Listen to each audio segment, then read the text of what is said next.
Hi everyone, my name's James and welcome to Get Good at Golf. In today's video, I'm going to teach you how to get better at striking your irons. Guys, this is something that 90% of golfers do not do, or if they do it, they do it very, very incorrectly. You see, the main thing when hitting iron shots is getting that low point correct. So if I've got the ball in the center of the stance, just like I'm going to do here for a mid-iron, I want to make sure that when I come down into impact, I get that club's low point just after the ball. So many golfers will tend to hang back here and you'll get the low point pre-ball. That means you're going to duff it, that means you're going to fat it. That generally means you're not going to hit the ball very far and you're not going to hit it very straight because that club face deviates too much on the way through as well. If we start to get that club moving down through impact, that means that we've not only transferred the weight onto the left side, you'll see my hip or my pelvis has moved back. That means the hips are rotated and that means I can get the club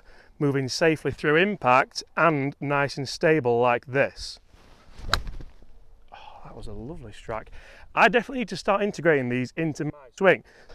So you can see here, guys, that the divot is just after where my impact was. That means that I've put pressure on the ball into the ground and that means that I've hit a well-struck shot and it should go nice and far.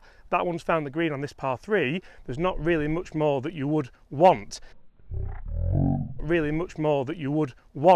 Now, another thing that people get wrong, yes, you will get your weight onto that left foot, but generally you might slide in there. So you could sway off the ball here. You'll see my sternum is now over my right side. That's not what we want to do. We want to keep the sternum nice and central.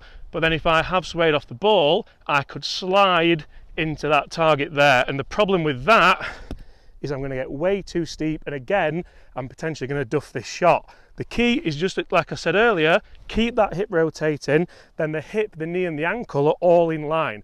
You're sort of posting onto that left side. If you do slide into there, that's the shot you get. You'll see there's a big horrible divot. Yes, we've got it onto that left side, but I've massively cut across that.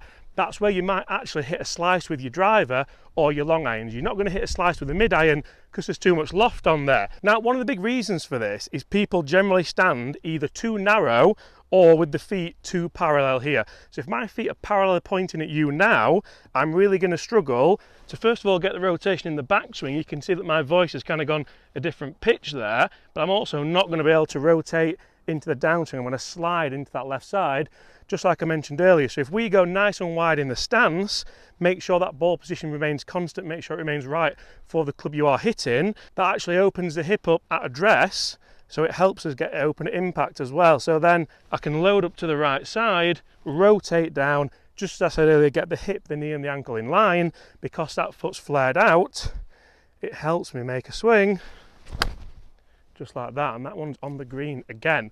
Guys, that's just a real quick simple tip for you to make sure that you strike your irons better, you hit them straighter, and generally you hit more greens in regulation.